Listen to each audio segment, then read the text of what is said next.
Mbak Vita tak mulai ya. Oke teman-teman, kita lanjut ke reaksi elementer buat nomor 11. Jadi ini ada reaksi, kita dikasih tahu kalau itu reaksinya reaksi elementer. Reaksi elementer artinya koefisien reaksi sama dengan order reaksi. 2NO2 jadi N2O4. Nah, kalau koefisien reaksi sama dengan order reaksi, berarti V sama dengan K kali NO2 pangkat 2. Nah, pernyataan yang sesuai untuk reaksi tersebut adalah, nah, kalau misalkan yang A, berarti salah, karena rumusnya harusnya pangkat 2 gitu. Nah, kalau misalkan yang B, ketika NO2 0,01 pada waktu tertentu, V sama dengan 10 pangkat minus 5. Kita hitung dulu. Kalau misalkan V sama dengan K kali NO2 pangkat 2 sama dengan 10 pangkat minus 3 kali konsentrasinya 10 pangkat minus 2 kuadrat, berarti harusnya dia 10 pangkat minus 7. Jadi poin B salah. Nah, terus ke poin C.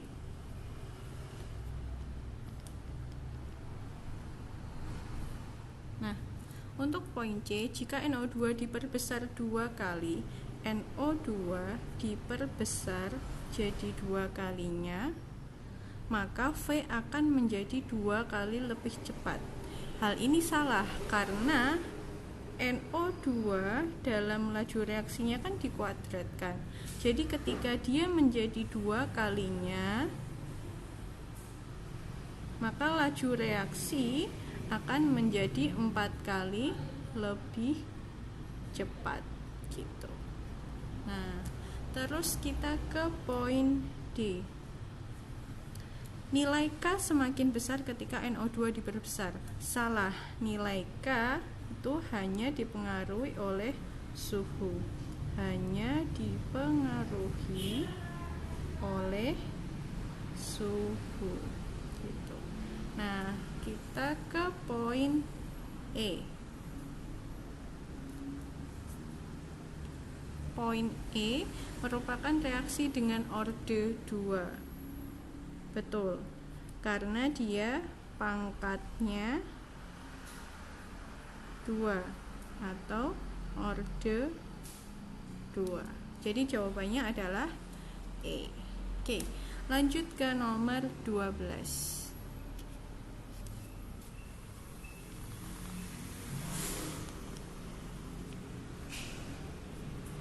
Nomor 12.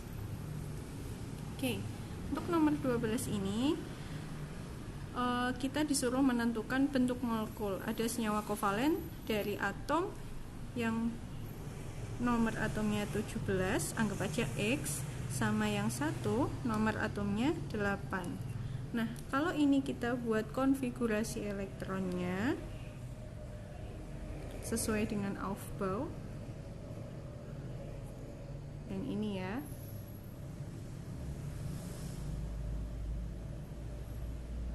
3, 4, 5, 6, 4, 5. Yang ini orbital S, ini P, yang ini D, ini F. Kayak nomor yang awal-awal tadi. Kalau kita bikin konfigurasi elektronnya, jadinya Ne 3S2 3P5. Sedangkan yang ini kalau kita buat menjadi He 2S2 2P4 gitu. Nah, jadi si X ini elektron valensinya ada 7, yang ini elektron valensinya ada 6. Yang 7 ini untuk membentuk oktet dia hanya butuh 1.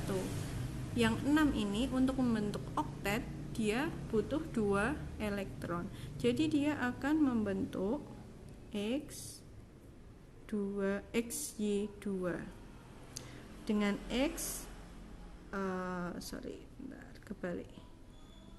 X nya gini. Nah, karena Y butuh 2 elektron valensi. Tuh. Jadi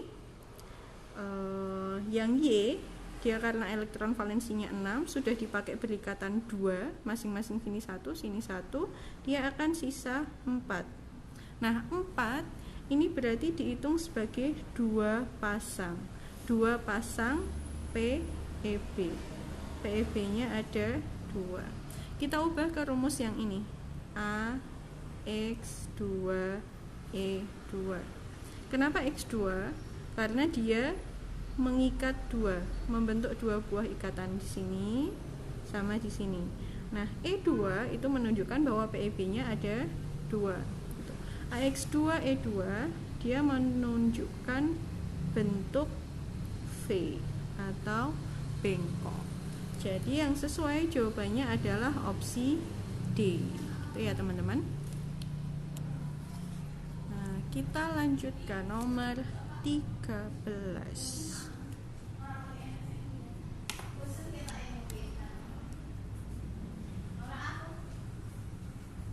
Oke, nomor 13.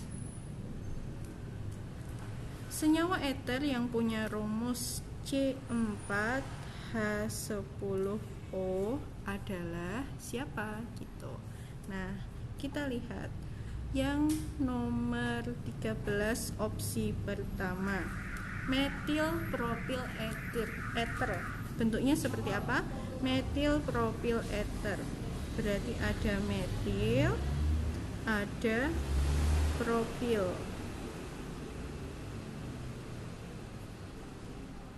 Ini propilnya. Metil propil eter. Nah, ini bentuknya C4H10O. Berarti sesuai ya. Nah, yang nomor 2, dietil eter. Dietil eter itu bentuknya gini.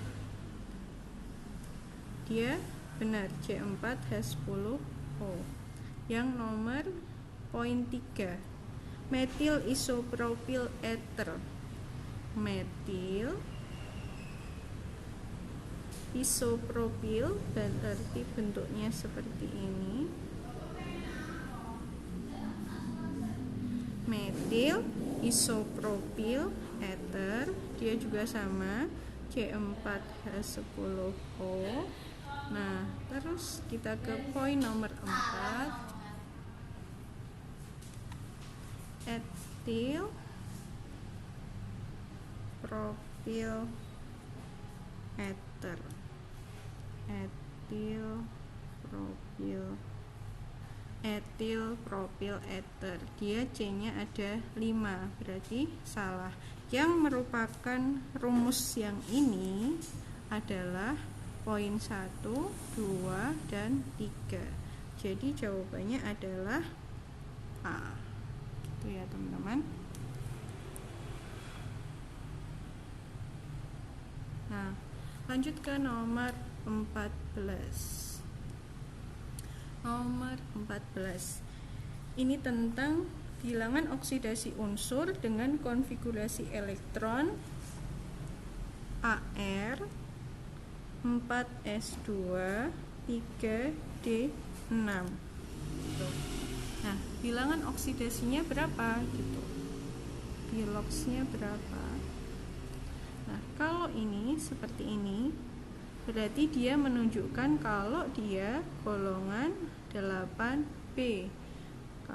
Karena B itu golongan B, rumusnya NS N-1D.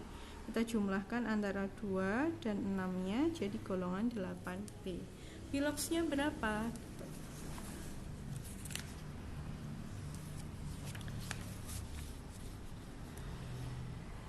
Nah, biloxnya untuk Ar4s2 3d6 dia tidak mungkin menerima, tidak mungkin biloxnya minus, tidak mungkin bilox minus karena golongan D S sama D atau golongan transisi, golongan B, dia kan logam-logam dan dia muatannya tidak mungkin minus. Jadi jawaban D dan E gugur. Kemudian untuk melepas satu elektron, misalkan Philoxnya +1, dia juga tidak, karena dia tidak akan stabil, tidak stabil. Nah, jadi dia akan melepas, kalau misalkan melepas 2, oke, dia akan melepas nanti kulit yang nomor 4, kulit nomor 4-nya dilepas. Nah, jadi +2 mungkin. Terus kalau dia melepas 3, dia mungkin juga, karena nanti D-nya jadi setengah penuh. Ketika orbital D setengah penuh, nah dia akan stabil. Makanya good, bagus kalau misalkan dia melepas 3. Jadi jawabannya adalah Philoxnya +2 dan +3, yang opsi B, gitu ya.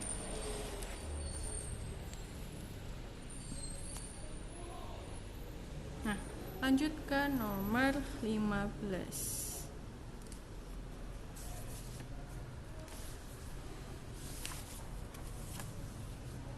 Nomor 15 ini kita dikasih senyawa dietilamina. Dietilamina bentuknya seperti ini. Dietilamina memiliki PKB. PKB-nya sama dengan 4 - log 9. Berarti kalau PKB-nya segini, KB-nya sama dengan 9 kali 10 pangkat minus 4. Diketahui konsentrasi si C2H5NH-nya ini 0,06 mol per liter atau 0,06 molar. Sebanyak 60 ml larutan dietilamina direaksikan dengan 40 ml larutan HCl 0,09 molar. Larutan yang dihasilkan pH-nya berapa? Jadi selain data ini diketahui juga kalau V si C2H5NH ini 60 ml, terus V HCl-nya 40 ml, terus konsentrasi HCl-nya 0,09 molar. Nah, di sini kita tahu ini mereaksikan antara basa lemah dengan asam kuat. Kalau basa lemah dengan asam kuat, maka kita akan mereaksikan dulu untuk membentuk garamnya.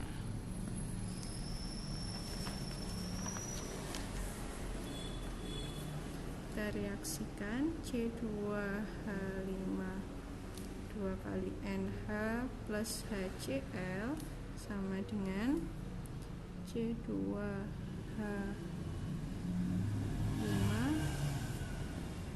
2NH4Cl. Gini. Nah, ini mula-mula reaksi sisa. Mula-mulanya berapa? Kita lihat. Volumenya 60, konsentrasinya 0,06. Berarti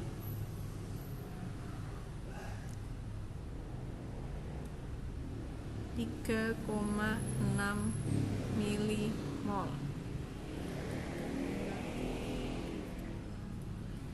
Yang HCl-nya konsentrasi 0,09 sebanyak 40 mili. Berarti dia 3,6 milimol juga. Nah, milimol. Kalau sama, makanya di sini sama juga yang bereaksi. Di sini habis bereaksi, di sini sisa 3,6, 3,6. Oke. Berarti ketika habis bereaksi, kita harus pakai rumus hidrolisis garam.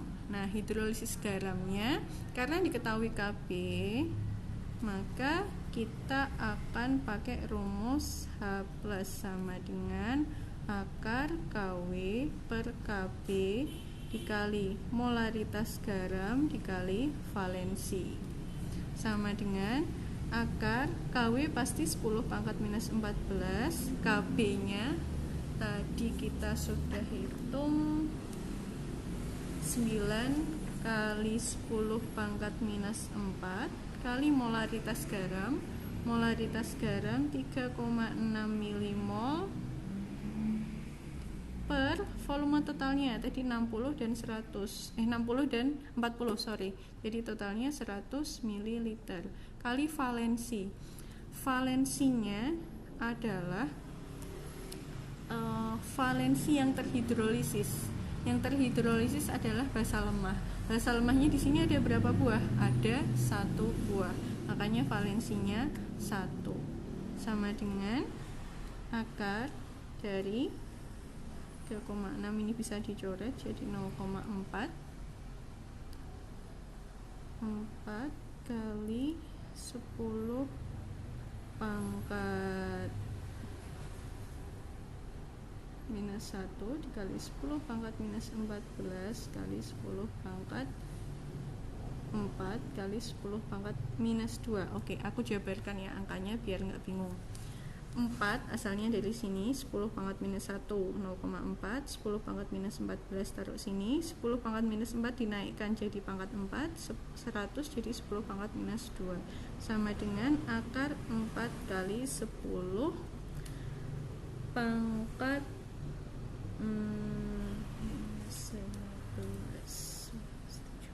minus 13. Oke, 4 kali 10 pangkat minus 13 sama dengan 2 kali 10 pangkat minus 6,5. Ini adalah konsentrasi H plusnya. Berarti pH nya sama dengan 6,5 minus log 2 gitu. Jadi jawabannya adalah yang opsi E gitu ya teman-teman. Nah, sekarang kita lanjut ke nomor 16.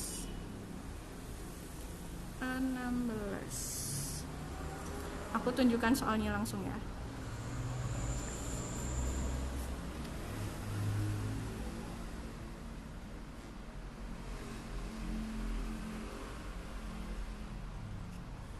Oke, nomor 16. Grafik di atas menunjukkan perubahan konsentrasi A, B, C, D, temperatur tertentu. Kita nggak tahu berapa. Reaksi kesetimbangan yang terjadi adalah, reaksi kesetimbangan itu adalah reaksi di mana nanti laju reaksinya reaktan dan laju reaksinya produk itu akan sama. Jadi laju ke kanan dan laju ke kiri itu akan sama gitu. Nah, jadi kita cari ini kan titik temunya di sini. A plus B awalnya di sini titiknya, kemudian titiknya jadi di sini. Berarti dia lama kelamaan berkurang. Kalau lama kelamaan berkurang, berarti A plus B dia sebagai reaktan gitu. Nah, ini tanda kesetimbangan ya. Terus C plus D lama kelamaan dia bertambah. Kalau dia bertambah, berarti dia sebagai produk. Nah, di fase ini R1 sama dengan R2 atau laju reaksi 1 sama dengan laju reaksi 2. Nah, berarti reaksinya adalah yang ini. Kita lihat opsinya. A plus B menjadi C plus D. Jadi jawabannya adalah opsi C gitu. Nah, oke, lanjut ke nomor 17. Interaksi yang dominan antara molekul pelarut dan zat terlarut etilen glikol. Etilen glikol itu berarti golongan alkohol. Etilen glikol berarti dia golongan alkohol. Nah, kalau golongan alkohol dia di dalamnya punya ikatan hidrogen. Nah, ikatan hidrogen dalam air gitu ya. Jadi interaksi antara golongan alkoholnya tadi sama H2O. Ingat nggak ikatan hidrogen itu apa? Jadi ikatan hidrogen, kita langsung ke nomor 17. Ikatan hidrogen itu interaksi antara atom H dengan atom F, O, atau N, tapi mereka antar molekul ya. Ini terjadi antar molekul, jadi bukan di dalam molekul itu sendiri. Makanya ini di soalnya reaksi antara etilen glikol dalam air. Jadi antara molekul ini sama molekul ini terdapat interaksi ikatan hidrogen. Oke, lanjut ke nomor 18.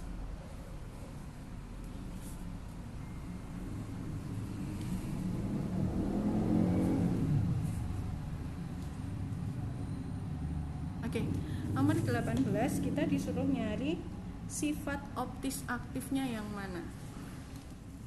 Jadi, sifat optis aktif itu optis aktif ini dimiliki oleh C chiral.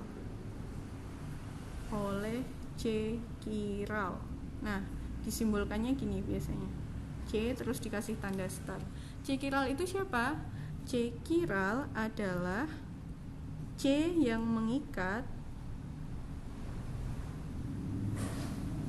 4 atom berbeda gitu. Nah, 4 atom berbeda itu maksudnya misalkan yang pertama H, yang kedua CH3, yang ketiga OH, dan lain-lain gitu. Nah, kita lihat yang C opsi A, C pada opsi A. Opsi A itu 2 propanol. Opsi 1 2 propanol. Propanol C-nya ada 3. Nomor 2 ada propanol. Ada alkoholnya di nomor 2, hidroksinya. Nah, berarti C di sini dia mengikat 4 buah atom siapa aja? Ini,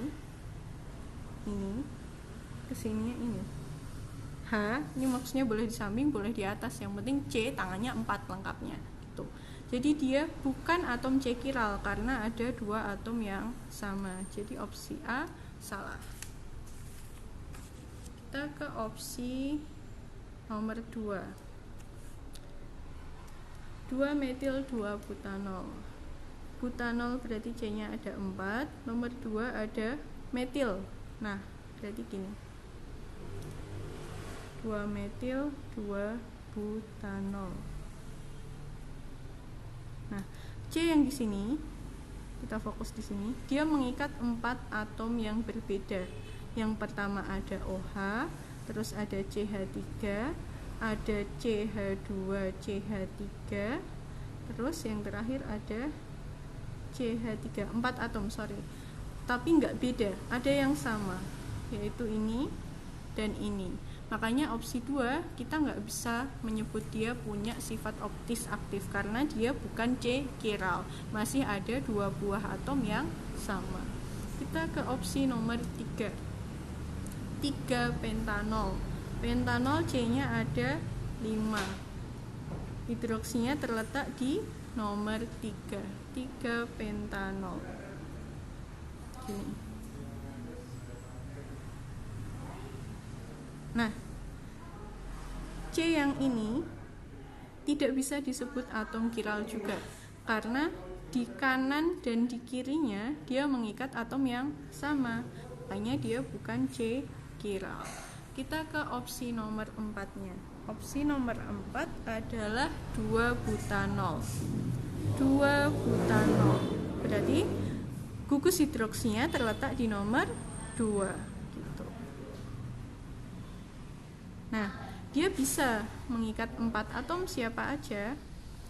Si CH3, CH2, CH3, ngikat H, ngikat OH. Oke, berarti keempatnya beda. Kalau keempatnya beda, berarti dia bisa disebut sebagai C chiral, gitu ya. Jadi jawabannya untuk opsi nomor 18 adalah nomor 4 saja. Yang D, ya. Oke, kita lanjut ke nomor 19. Oke, nomor 19. Ini materinya tentang stoikiometri. Ingat nggak teman-teman materi stoikiometri di kelas 10. Nah, kita tulis dulu data-data yang diketahui dari soal nomor 19 ini. Nomor 19, pertama diketahui reaksinya gini. TiO2 plus 4BrF3 menjadi 3TiF 4 plus 2Y. Nah, kita belum tahu Y itu siapa. Sebanyak 2,4 gram TiO2, berarti datanya massa TiO2 nya 2,4 gram, ArTi 48 gram per mol, ArO sama dengan 16, berarti habis BrF3 nya yang berlebih. Nah, menghasilkan gas Y, dia volumenya 2 liter. Pada kondisi yang sama, si gas Y ini dibandingkan dengan gas nitrogen, itu volume nitrogen yang sebanyak berapa? Kita ditanya ketika massa nitrogennya 2,8 gram gitu. Oke, jadi karena diketahui perbandingan ini ketiganya, massa nitrogen, volume nitrogen, volume gas Y, terus nanti kita dari massa nitrogennya bisa menentukan si MR-nya untuk mencari mol. Jadi ketika diketahui data-data ini, kita harus pakai rumus perbandingannya punya Gay-Lussac. Rumusnya kan V1 per N1 sama dengan V2 per N2. Nah, ini dasar rumus yang nanti kita pakai. Pertama, kita taruh di sini 2,4 gram. Berarti molnya sama dengan 2,4 gram per MR-nya TiO2 berapa? Ti 48, O-nya dikali 2 jadi 32. 32 tambah 48 jadi 80. 80 gram per mol. Jadi N si TiO2 adalah 3. Oke. 0,03 mol. 0,03 dikali 80. Oke. Molnya adalah 0,03 mol. Nah, yang 4BrF3 TiF4 kita nggak usah hitung. Yang kita hitung cuma ininya, karena nanti data yang kita pakai adalah si Y. NY sama dengan 2/3 kali 0,03 mol. Kenapa pakai 2/3? Karena dia koefisiennya 2, yang di sini koefisiennya 3. 2/3 kali 0,03 jadi 0,02 mol gitu. Nah, terus kita masukkan ke rumus ini. V1 per N1 sama dengan V2 per N2. V1 nya pakai punya Y, N1 nya pakai punya Y, sama dengan V2 nya kita cari, karena kita masih akan cari V si N2 nya. N2 nya berapa mol? 2,8 dibagi 28. Nah, gini. Tarik ke sini ya. 2 per 0,02 sama dengan Vn2 sama per 0,1. Jadi Vn2 sama dengan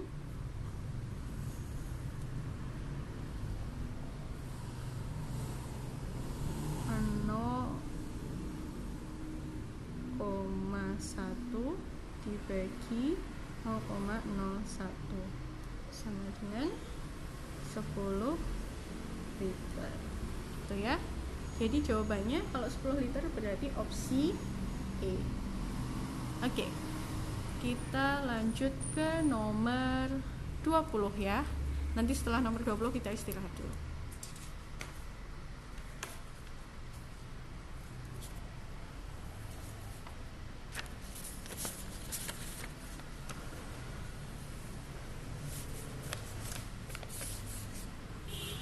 Oke, lanjut teman-teman ke nomor 20. Nah, nomor 20 ini kita diketahui datanya massa asam, tulis saja HA 1,1 gram.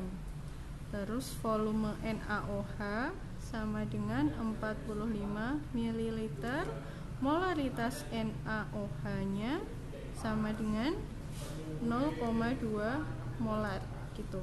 Bila asam ini adalah asam karboksilat, maka rumus asamnya apa gitu. Nah, kita cari dulu. Ini kan kalimatnya dinetralkan. Kalau dinetralkan berarti kita bisa pakai rumus titrasi. M asam kali volume asam kali valensi asam sama dengan molaritas basa kali volume basa kali valensi basa. Molaritas asamnya atau molaritas asamnya kali volume asamnya. Nah, ini kan sama aja dengan mol asam kan. Nah, kita berarti gini aja. Mol asam kali valensi asam. Kalau dia asam karboksilat, pasti valensinya 1. Kali molaritas basa 0,2, volume basanya 45 ml kali valensi basanya 1. Berarti mol asam sama dengan 0,2 kali 45 ml per 1 sama dengan 9 milimol.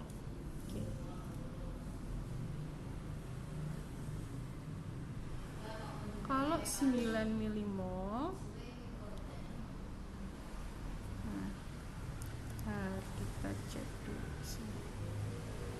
9 milimol ini sama dengan 0,009 mol.